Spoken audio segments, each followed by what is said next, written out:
E aí galera, beleza? Estamos na semana 12, H2, e o tema de hoje é Revolução Francesa.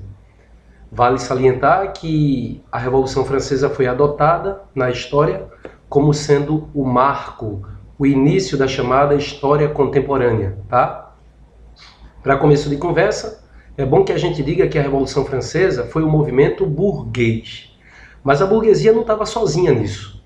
A burguesia conseguiu cooptar o povo francês, que estava muito insatisfeito com a situação política, econômica, social do país, e juntos, o povo como massa de manobra e a burguesia como o cérebro do movimento, a Revolução Francesa mudou a realidade política, social e econômica da França, que é o que a gente vai ver agora, tá bom? Começando, o que foi a Revolução Francesa? Foi um movimento burguês, de apoio popular, que destruiu o chamado Antigo Regime. O que é que nós chamamos de Antigo Regime? É a conjugação, como vocês podem ver na tela, do absolutismo, que é a concentração de poderes nas mãos do rei. Essa figurinha que você está vendo aí, ó, era Luís XVI, aliás, Luís XVI, corrigindo. Luís XVI era da dinastia Bourbon. Foi ele que foi derrubado na Revolução Francesa e foi decapitado. A sociedade dentro do Antigo Regime era uma sociedade estamental. O que a gente quer dizer com sociedade estamental? É aquela sociedade que não permite praticamente mobilidade social. Então existiam 3 estados ou estamentos naquele tipo de sociedade. O primeiro deles era o clero, representado aí pela igreja, que tinha muitos privilégios, como por exemplo, o de não pagar impostos diretos. Temos o segundo estado, que é a chamada nobreza, tá? Que também não pagava impostos diretos, e temos o terceiro estado, que era formado pelo resto da população, ou seja, pelo povo e pela burguesia, que era sobre esse estado terceiro que recaía toda a carga tributária da França. Isso insatisfazia muito, né, esse chamado terceiro estado. E outra característica do Antigo Regime é o mercantilismo, que é aquela prática de intervenção do Estado na economia. Então foi contra isso que a Revolução Francesa aconteceu. A Revolução Francesa destruiu o chamado Antigo Regime. O lema da Revolução Francesa era esse aqui: liberdade, igualdade, fraternidade. E esse é um lema iluminista. O que foi o iluminismo? O iluminismo foi aquele movimento intelectual burguês, né, que criou toda uma ideologia para tentar desacreditar, desmobilizar e destruir o chamado Antigo Regime. A burguesia, defendendo os princípios liberais, não suportava mais a opressão que recebia dos reis absolutistas. A burguesia estava antenada com o capitalismo, com as mudanças, e não suportava mais a intervenção profunda do Estado em seus interesses. Tá? Então a gente pode dizer que o iluminismo, do ponto de vista ideológico, né, do ponto de vista das ideias, foi o combustível, foi o espírito da Revolução Francesa. Essa revolução durou 10 anos. Foi de 1789 até 1799. E dentro desse período de 10 anos, tivemos essas fases aqui. A primeira fase, que foi a Assembleia Nacional Constituinte, a segunda fase, que foi a Convenção, e a terceira fase foi o Diretório. Mas a gente teve, logo após os 10 anos de Revolução Francesa, Napoleão Bonaparte, que deu continuidade aos ideais burgueses. Por que a Revolução Francesa foi até 1799? Porque houve retaliação. Muitos países europeus estavam receosos que aquelas ideias ditas pestilentas pudessem sair da França, atingir o continente europeu e também promover a decapitação de reis absolutistas. Então houve uma coalizão internacional onde vários países forneceram soldados para tentar atacar a França, destruir a Revolução Francesa. Então chegou um momento, depois de 10 anos de Revolução Francesa, que a burguesia não conseguia mais conduzir o movimento. E aí ela vai pedir ajuda ao exército, e aí um jovem militar, Napoleão Bonaparte, assume as rédeas do movimento, e uma vez que assumiu com o apoio da burguesia, Napoleão Bonaparte ele vai dar prosseguimento aos princípios burgueses, aos ideais burgueses. Napoleão governou a França por 16 anos, de 1799 a 1815.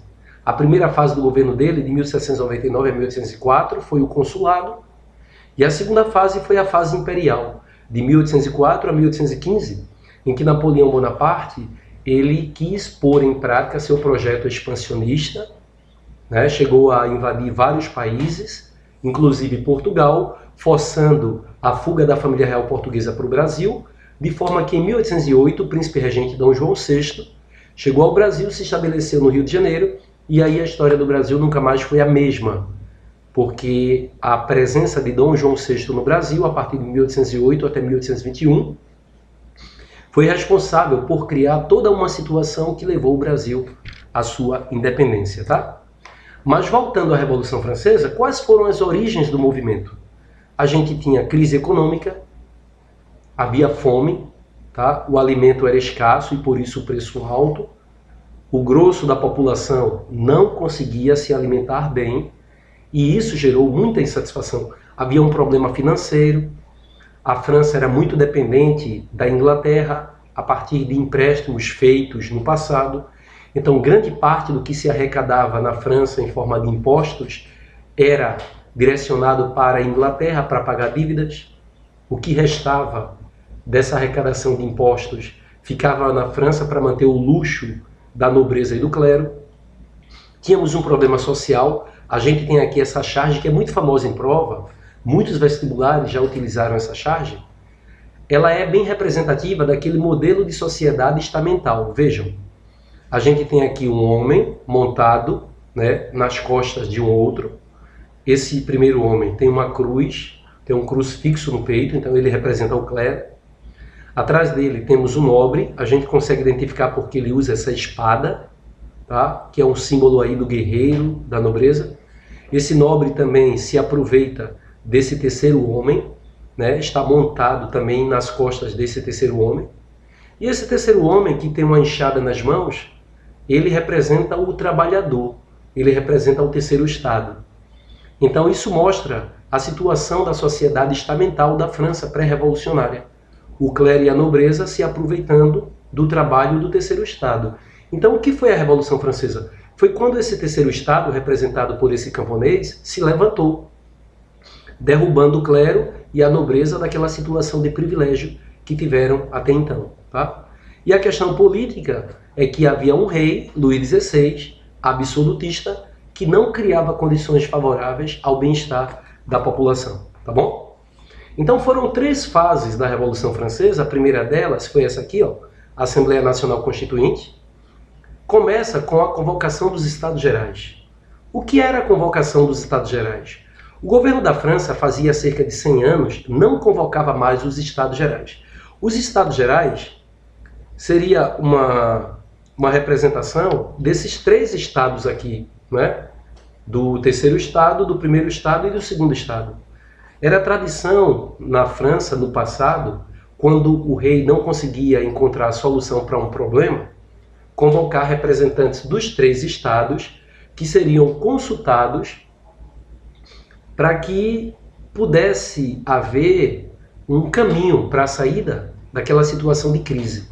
Então Luís XVI convidou representantes dos 3 estados para uma reunião e naquela reunião cada estado teria direito a um voto e o que Luís XVI iria perguntar naquela reunião, dentre outras coisas, seria se o primeiro estado e o segundo estado que não pagam impostos deveriam pagar, já que o terceiro estado pagava. E é claro que o primeiro estado, que era o clero, tendo um voto, o segundo estado, que era a nobreza, tendo um voto, iriam votar juntos, aqueles 2 estados, para que a situação deles de não pagar impostos continuasse. E o terceiro estado, obviamente, não iria gostar disso. Foi exatamente o que aconteceu. Na reunião do Palácio de Versalhes, quando o primeiro estado e o segundo estado, né, iriam votar fechado para a manutenção de seus privilégios, os representantes do terceiro estado se levantaram da reunião, se trancaram numa sala onde se praticava uma espécie de jogo chamado Jogo da Pela, e ali esses representantes do terceiro estado fizeram um juramento, que é conhecido como Juramento da Sala do Jogo da Pela. Nesse juramento, ficou estabelecido que o terceiro Estado só sairia do Palácio de Versalhes quando houvesse a elaboração de uma Constituição para a França. Então, isso aí é o estopim da Revolução Francesa.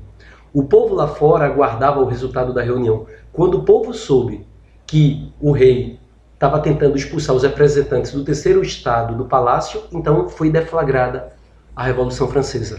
O povo armado nas ruas precisava de munição para as suas armas e, sabendo que na prisão da Bastilha havia pólvora guardada, o povo foi até a prisão e houve a famosíssima derrubada a queda da Bastilha. A Bastilha era uma prisão política do rei, símbolo do absolutismo, e o povo forçou os portões que foram abertos, e a entrada do povo na Bastilha, a tomada da Bastilha pelo povo, simboliza a queda do absolutismo. A gente fala de queda da Bastilha, 14 de julho de 1789, mas a queda da Bastilha não foi literalmente a derrubada da prisão. Foi queda no sentido do absolutismo ter sido profanado, digamos assim, né? E assim, até hoje, o 14 de julho na França é profundamente comemorado como sendo o dia da derrubada do absolutismo, tá? Enquanto isso, enquanto o povo estava nas ruas, no campo, os camponeses sem terra também avançaram sobre as terras da nobreza. É o chamado aqui, ó, Grande Medo. Então, o Grande Medo foi quando os camponeses começaram a tomar as terras dos nobres, que fugiam desesperados, tá? Então, esses sem terra da época, eles se apropriaram das terras da nobreza. Os revolucionários extinguiram os privilégios feudais. Então, em pleno século XVIII, ainda havia a obrigação do feudalismo na França, mas aí os privilégios feudais foram finalmente extintos. E um marco, uma grande referência da conquista burguesa na Revolução Francesa foi quando, por volta de agosto de 1789, foi elaborada a Declaração dos Direitos do Homem e do Cidadão. A burguesia finalmente estava gravando num documento os seus principais interesses. A defesa da propriedade privada, da liberdade de expressão, tá? É uma conquista burguesa nesse movimento. Houve até uma francesa chamada Olympe de Gouges, que diante da declaração alegou que aquilo era um documento que beneficiava fundamentalmente o homem, o macho, e aí Olympe teria redigido a Declaração dos Direitos da Mulher e da Cidadã. Pagou caro com isso, pagou com a própria vida. Olympe de Gouges é até considerada um ícone, né, digamos assim, no movimento em defesa dos direitos femininos. Houve também nessa primeira fase a Constituição Civil do Clero, que foi um documento imposto à Igreja Católica, onde a Igreja Católica perdeu suas propriedades, perdeu seus bens. Houve a Lei Le Chapelier, a gente percebe que a burguesia estava bastante atuante e agindo de acordo com seus interesses. Essa Lei Le Chapelier proibia a organização sindical, a formação de greves, então a gente percebe aí o direcionamento da burguesia para atender às necessidades burguesas. Então, como eu disse, o movimento da Revolução Francesa foi um movimento burguês com forte apoio popular, mas o povo foi conduzido como massa de manobra. A burguesia se utilizou do povo como força bruta para derrubar o absolutismo, mas quando ela finalmente chegava ao poder, ela escanteava o povo da tomada de decisões. Até que finalmente, em 1791, ficou estabelecido que na França haveria uma monarquia constitucional. O rei agora na França, para governar, teria que jurar obediência à Constituição. Mas Luís XVI até que tentou fugir um certo dia. Foi capturado na fronteira, foi mantido preso, foi tido como um traidor. E lá fora, aqueles franceses que fugiram da Revolução Francesa se organizaram com a ajuda de países vizinhos, se armaram, tentaram invadir a França, né, de surpresa para acabar com a Revolução Francesa. Os revolucionários tiveram que, às pressas, organizar uma força de reação, a famosa Comuna Insurrecional de Paris. Não estou me referindo ainda à Comuna de Paris de 1871, mas a essa reação improvisada que os revolucionários tiveram que fazer a esse ataque dos chamados emigrados, como eram chamados aqueles franceses que, por não concordarem com a Revolução Francesa, saíram da França e agora estavam, com a ajuda internacional, voltando para a França, tentando atacar a Revolução, tentando acabar com a Revolução Francesa. E nessa batalha dos revolucionários contra os emigrados franceses que haviam saído da França e que voltavam agora atacando a França. Nesse conflito, os revolucionários franceses ganharam, os emigrados foram derrotados. E aí, principalmente, o povão, genericamente chamado de sans-culotte, pressionou o governo para que se pusesse fim à monarquia e finalmente foi instituída a República. E quando foi instituída a República por volta de 1792, a gente diz que acabou a primeira fase da Revolução Francesa e começou a segunda, que foi a chamada Convenção. Começou aí a Convenção. Foi organizada uma assembleia, né, que trazendo para os dias de hoje seria uma espécie de parlamento, trazendo ainda para os dias de hoje seria uma espécie de Congresso Nacional nosso. E como no parlamento a gente tem várias organizações políticas, na França não era diferente. Nessa recém-proclamada república, na Assembleia do Governo, existiam alguns agrupamentos políticos, dos quais os mais importantes eram os jacobinos, os girondinos e o Partido da Planície. Tá? Esses jacobinos eram aqueles indivíduos provenientes de um tal de Clube de Jacó. Os jacobinos são conhecidos, grosso modo, na Revolução Francesa, como sendo a ala radical da Revolução Francesa, que defendia os interesses da pequena burguesia e os interesses populares, os interesses do povo, né? O povo que genericamente era chamado, como eu já disse, de sans-culottes. Os girondinos, eles representavam a elite burguesa, tá? Os girondinos eram provenientes de uma região da França chamada Gironda, e havia o grupo da Planície, que era um partido que jogava com os jacobinos e com os girondinos, dependendo dos seus interesses bem particulares, tá bom? E a forma como alguns desses partidos eram chamados tinha a ver com a geografia da sala de reunião. Por exemplo, os jacobinos, na sala de reunião do parlamento, eles se sentavam do lado esquerdo da sala. Por isso, eles serem chamados de partido de esquerda, porque estando à esquerda defendiam os interesses populares. Então, genericamente, um partido de esquerda defende os interesses populares. E como os jacobinos também se sentavam na parte mais alta da sala, eles eram também chamados de Partido da Montanha, ou simplesmente montanheses. Já os girondinos se sentavam no lado direito da sala. Era um grupo representativo da burguesia muito rica. Daí ser de direita, a maneira como os girondinos se sentavam do lado direito da sala, é ser defensor dos interesses burgueses, dos interesses dos ricos. E o Partido Planície, ou Pântano, era chamado assim porque se sentava na parte mais baixa da sala, tá? No nível mais baixo da sala, daí ser chamado de Planície. Tá? Luís XVI foi decapitado em 1793. Tá? E nesse período da Convenção, a França começa a ser atacada pelas famosas Ligas Antifrancesas, que era um exército formado por soldados da Inglaterra, da Prússia, da Rússia, né, e de vários outros países europeus. Mas a Inglaterra estava contra a Revolução Francesa? Como assim?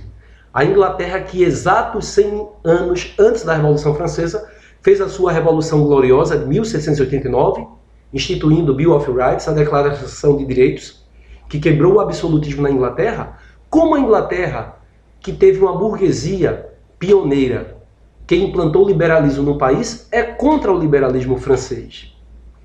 Aí está prevalecendo os interesses econômicos. Muito embora a Inglaterra tivesse uma tradição revolucionária burguesa, ela foi contra a Revolução Francesa. Porque ela tinha medo que, após essa Revolução Francesa, a burguesia da França se tornasse tão poderosa que pudesse desbancar a burguesia da Inglaterra no mercado internacional. Aí houve o ataque dessa Liga Antifrancesa, tá?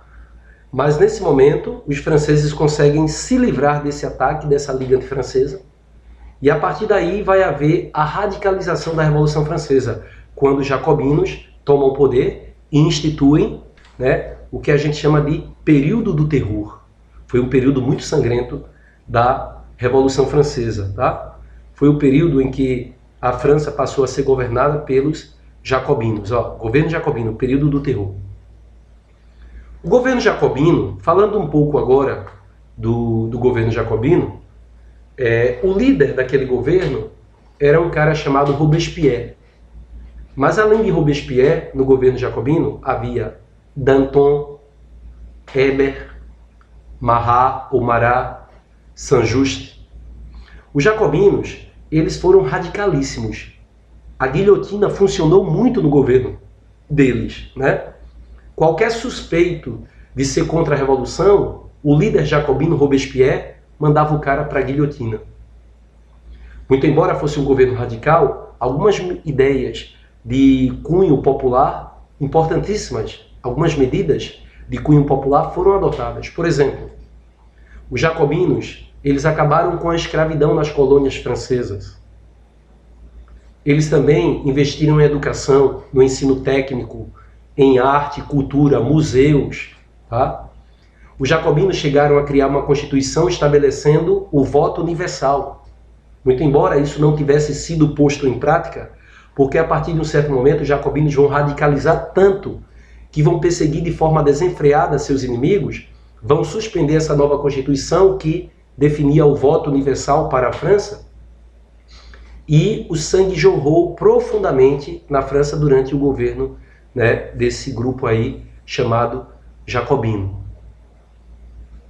A gente sabe que um dos episódios importantes do governo jacobino foi o assassinato do médico jacobino Marat, ou Marat, né, que foi imortalizado numa pintura em que ele estava dentro de uma banheira e uma girondina chamada Charlotte Corday esteve com ele para uma audiência, aproveitou a situação vulnerável dele dentro de uma banheira e o assassinou.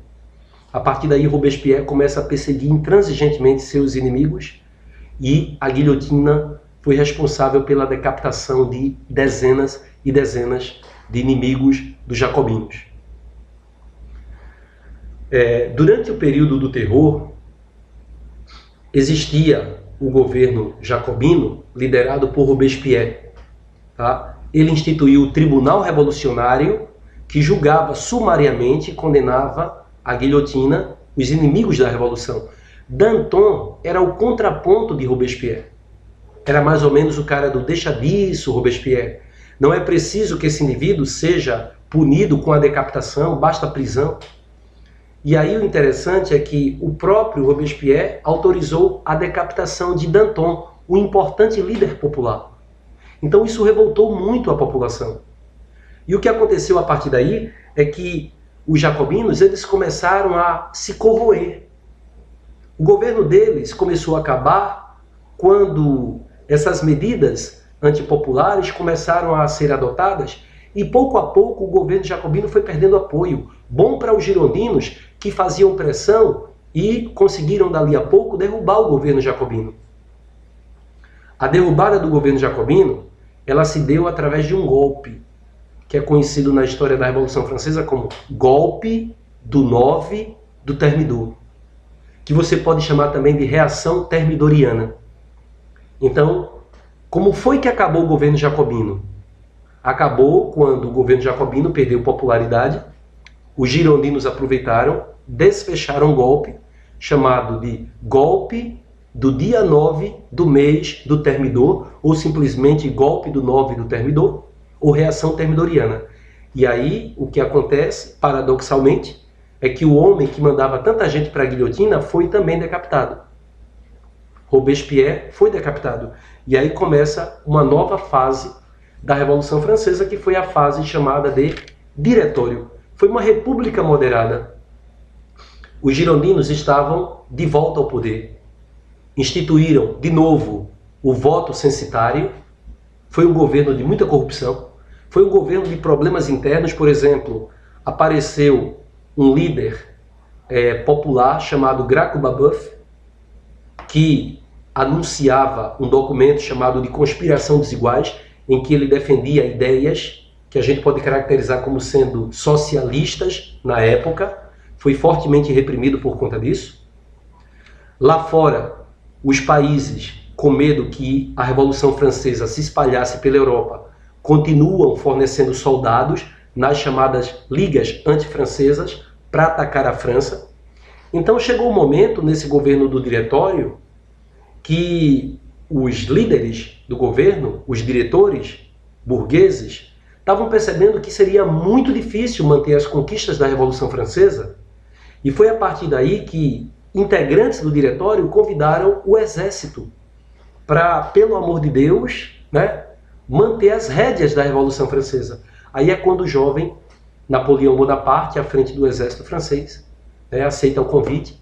Então, com o apoio de integrantes burgueses do próprio diretório, Napoleão desfechou um golpe. Eu estou abrindo aspas porque não foi bem golpe, porque pessoas do próprio governo conduziram Napoleão a isso. Quer dizer, é um golpe, mas não foi um golpe feito só por Napoleão. Ele teve apoio de pessoas do próprio governo. É o famoso golpe do 18 do Brumário, ou golpe do dia 18 do mês do Brumário. Então, com isso aí, Napoleão finalmente chegou ao poder. E a partir daí, começa a chamada Era Napoleônica. Napoleão assumiu o governo e passou os próximos 16 anos governando a França. É muito comum nesse momento, questões de prova, por exemplo, perguntar: quando Napoleão assumiu o poder, Napoleão, ele governou favorável à burguesia ou contra a burguesia?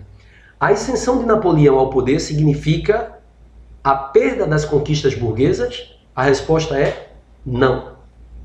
Napoleão chegou ao poder com a ajuda dessa burguesia. O governo dele foi financiado por essa burguesia. Então o compromisso de Napoleão era governar para essa burguesia. Tanto é que ele cria o Banco da França, ele saneia a economia da França, tá? Ele cria o Código Civil Napoleônico de 1804, em que ele garante as conquistas burguesas, defendendo liberdade de expressão, garantia da propriedade privada, tá? E Napoleão, dessa maneira, ele segue adiante na defesa dos princípios burgueses liberais. Agora, no que diz respeito ao cenário europeu, ele invadiu países, ele impôs o famoso bloqueio continental, ele querendo sufocar e dominar a Inglaterra, proibiu que os países do continente europeu se relacionassem comercialmente com a Inglaterra, é o famoso bloqueio continental. Alguns países não podiam se dar ao luxo de romper com a Inglaterra e ficar do lado de Napoleão e do seu bloqueio, foi o caso de Portugal. Daí Napoleão ter autorizado suas tropas a invadirem Portugal, obrigando a família real a se mudar para sua colônia, o Brasil. E aí, nesse momento, a história da França napoleônica se encontra com a história do Brasil. Napoleão forçou a saída da família portuguesa real daquele país, e essa família veio para cá, e ao se estabelecer aqui no Brasil a família real, para favorecer a si própria, criou, indiretamente, sem querer, condições para que o Brasil dali a pouco reclamasse, exigisse a sua independência, tá bom? Então a Revolução Francesa foi um marco na história contemporânea europeia e respingou em vários países. Vários movimentos, né? Aqui no Brasil, por exemplo, como a Conjuração Baiana de 1798, foi fortemente inspirada na Revolução Francesa, no governo jacobino, quando os baianos defendiam o fim da escravidão, né, a implantação da República, o fim do absolutismo português sobre a Bahia, sobre o Brasil. A Revolução Pernambucana, né, de 6 de março de 1817, a chamada Revolta dos Padres, teve inspiração nos ideais iluministas, nos ideais da Revolução Francesa. Tá? Então é muito importante que a gente perceba, né, como a Revolução Francesa respingou, né, na história de vários outros países. Beleza? E agora a gente pode praticar um pouquinho. Temos aí a primeira questão que diz assim, ó: a Revolução Francesa, ocorrida em 1789, foi um dos maiores movimentos sociais e políticos da história do Ocidente. Os revolucionários tinham como ideias defender a liberdade e a igualdade como elementos essenciais para a construção de uma sociedade para todos. A Revolução Francesa, com seu vigor revolucionário, influenciou diversos movimentos no mundo, inclusive no Brasil, como eu acabei de dizer. Podemos apontar como um importante fator propulsor para a Revolução Francesa. Será que o que impulsionou a Revolução Francesa, na letra A, foram as guerras de conquistas realizadas por Napoleão Bonaparte? Não, né? Porque ele quer saber o que gerou a Revolução. Napoleão está no final da Revolução, então ele não foi um motor propulsor. Será que foi a revolta da maioria da população francesa, né, burguesia, camponeses e trabalhadores, motivada pelas injustiças sociais? Foi isso sim. Porque os trabalhadores e a burguesia faziam parte do terceiro estado. O primeiro estado, o clero, o segundo estado, a nobreza juntos, correspondiam a 480 mil pessoas. E o resto da população, o terceiro estado, que era o povo e a burguesia, representavam cerca de 25 milhões de pessoas. Então foi esse terceiro estado menosprezado, marginalizado pelo primeiro e pelo segundo estados, né? Foi esse terceiro estado que, insatisfeito, né, desfechou a Revolução Francesa. O que teria gerado a Revolução Francesa? Letra C. A grande influência da burguesia e dos trabalhadores urbanos sobre o sistema político? Não, eles não tinham influência. Pelo contrário, o clero e a nobreza que tinham. D. A busca pelo direito de voto da nobreza? De jeito nenhum. Letra E. O desejo de permanência da divisão da sociedade em 3 estamentos? Não. Como eu já disse várias vezes na minha fala hoje, era a tentativa de acabar com aquela divisão estamental, melhor dizendo, da sociedade que insatisfez principalmente a burguesia, que era rica, mas não poderia ter participação na vida política, porque não era a riqueza que determinava a sua participação na política, mas era a sua condição de nascimento. 2. Na sua faceta mais radical, a Revolução Francesa promoveu uma certa redistribuição de terra por meio de medidas como a venda dos bens nacionais. Entretanto, nesse processo de construção de uma ordem jurídica burguesa, o fim da escravidão não seria, no final das contas, incluído. A Declaração dos Direitos do Homem e do Cidadão, de 1789, trazia, no seu artigo 1º, o princípio segundo o qual os homens nascem e permanecem livres e iguais em direitos. Mas a história revolucionária mostrou que essa fórmula clássica do liberalismo político foi capaz de gerar de imediato posturas contraditórias. Bem, qual é a essência dessa questão? Ela está dizendo assim: tudo bem que a Revolução Francesa foi feita dentro dos ideais liberais, mas teve contradição. A burguesia defendia igualdade, liberdade, mas aqui ou ali, essa burguesia se contradizia. Porque quando a questão era dinheiro, quando a questão era capital, quando a questão era a burguesia querer ganhar, querer lucrar, então para ela que se danasse a liberdade dos outros, ela queria a liberdade para ela. Ela queria a igualdade jurídica dela com relação ao clero e à nobreza. Não é a igualdade do pobre, né? A igualdade com ela, burguesia rica. Então a gente vai procurar aí uma contradição que havia dentro do pensamento liberal burguês. Então vamos procurar nas alternativas, né, uma contradição em que a burguesia defendia a liberdade, igualdade e fraternidade, mas quando havia uma ameaça à riqueza dela, como eu já disse, né, ela passava por cima dessa defesa da liberdade. Por exemplo, primeiro quesito diz assim, letra A, melhor dizendo: a Revolução Francesa, embora conduzida em nome de princípios universais de liberdade e igualdade, acabou incorporando a escravidão colonial na nova ordem jurídica, sem que essa instituição tivesse sido posta em discussão, nem sequer no período mais radical. É falso, porque no período mais radical da Revolução Francesa, que foi na época do terror, dos jacobinos, eles acabaram com a escravidão nas colônias francesas, que depois Napoleão Bonaparte trouxe de volta. Então a letra A não nos satisfaz. Os princípios de liberdade e igualdade para a maioria dos homens nas assembleias revolucionárias não encontravam fronteiras ou limites ditados pela condição da França de potência colonial, mas representavam valores universais a serem difundidos inclusive para a América a partir de Paris, ainda que a ascensão de Napoleão tenha freado a propagação dos ideais revolucionários? Não. Como eu disse, Napoleão chegou ao poder com a ajuda da burguesia, e Napoleão deu continuidade aos ideais revolucionários burgueses. Fora. Letra C. O Império Colonial Francês, à época, girava em torno das Antilhas? De jeito nenhum, né? Colônia que havia projetado a França para todo o mercado internacional de produtos tropicais e que transformou o sucesso da produção caribenha na base da riqueza burguesa, não. A riqueza da burguesia francesa não era proveniente da produção de açúcar do Caribe, né? Mas do comércio, de um modo geral, dentro da França. Letra D. Estamos procurando uma contradição. A gente está encontrando erros conceituais, erros históricos nas outras alternativas. Letra D. Vamos ver se aí tem uma contradição ao liberalismo burguês. A questão colonial evidenciava, sob certos aspectos, os limites da Revolução Francesa. Olha aí. A Revolução Francesa, que defendia o liberalismo, parece que está encontrando uma contradição, né? A Revolução Francesa, liberal e burguesa, tinha uma contradição, né, no colonialismo, pois dentro da ótica mercantilista, que orientou a economia francesa desde o século XVII, a prosperidade da nação dependia da balança comercial favorável. E nesse sentido, o papel de comércio com as colônias e da reexportação dos produtos, aí é uma contradição. Por que é uma contradição? Porque a burguesia era liberal. E ser liberal significa ser contra o antigo regime. E uma característica do antigo regime é o mercantilismo. O mercantilismo é monopolista. E aí a burguesia francesa, defendendo a Revolução Francesa, que defendia liberdade, igualdade e fraternidade, não iria deixar, por exemplo, a Inglaterra concorrer com ela comercialmente. Então o mercantilismo, a questão do protecionismo, a questão de criar monopólios, de defender sua economia dos concorrentes.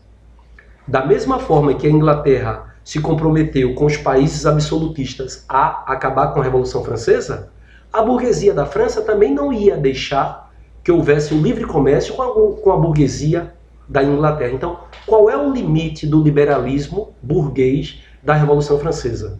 É o outro, é o meu concorrente, tá? Então, eu defendo liberdade, mas para mim, né? Eu defendo o livre comércio para mim.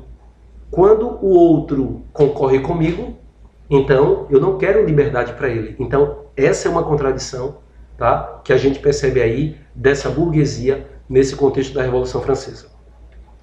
A restauração da escravidão nas colônias ocorrida por ordem de Napoleão, tá? Por exigência dos revolucionários, teve como desdobramento o levante negro no Haiti, em que se lutava simultaneamente pela abolição. Não é uma contradição do liberalismo, né? Porque Napoleão, ele fez isso, tá? Então já depois dos 10 anos da Revolução Francesa, mas vamos ler de novo aqui. A restauração da escravidão nas colônias, ocorrida em 1799 por ordem de Bonaparte, depois da abolição dessa escravidão. Ah, tá. Mas é porque a abolição da escravidão não se deu em 1789. Se deu um pouco depois, na época em que os jacobinos estavam no poder. Os jacobinos subiram ao poder em 1792. Então foram eles, jacobinos, que acabaram com a escravidão nas colônias francesas. Então o erro fundamental aqui é a data com relação à abolição da escravidão no contexto da Revolução Francesa. Ok?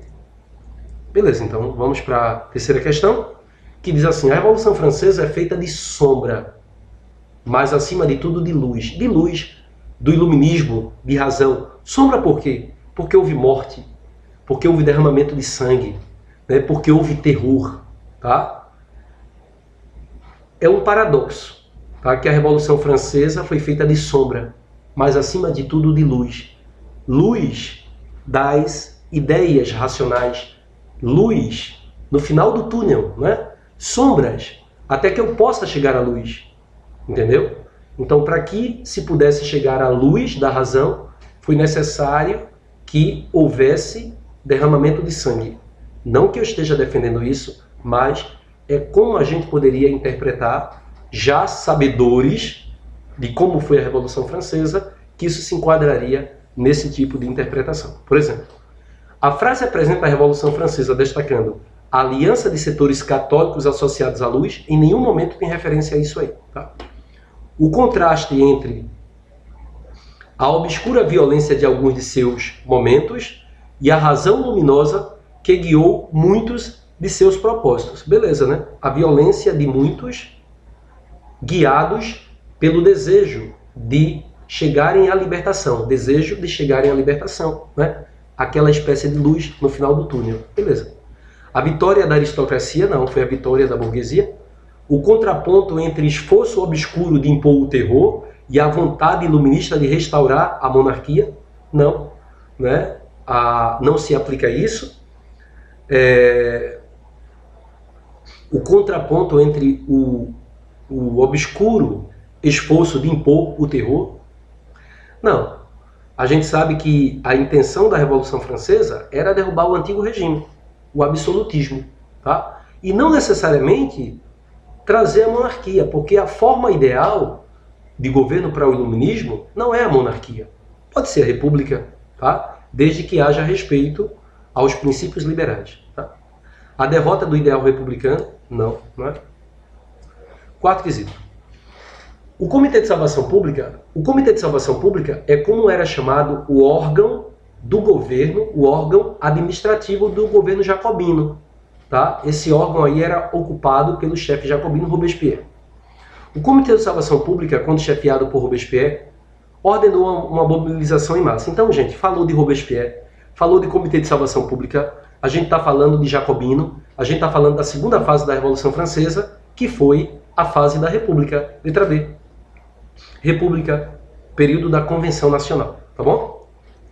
E, finalmente, a quinta questão diz assim: no preâmbulo da Constituição Francesa de 1791, lê-se: não há mais nobreza, nem distinções hereditárias, nem distinções de ordens, nem regime feudal. Não há mais nem venalidade, nem hereditariedade de qualquer ofício público. Não há mais para qualquer porção da nação, nem para qualquer indivíduo, qualquer privilégio, nem exceção. Do texto depreende-se que, na França do Antigo Regime, as pessoas careciam de... Então, na França, antes da Revolução Francesa, as pessoas careciam de quê? Igualdade jurídica.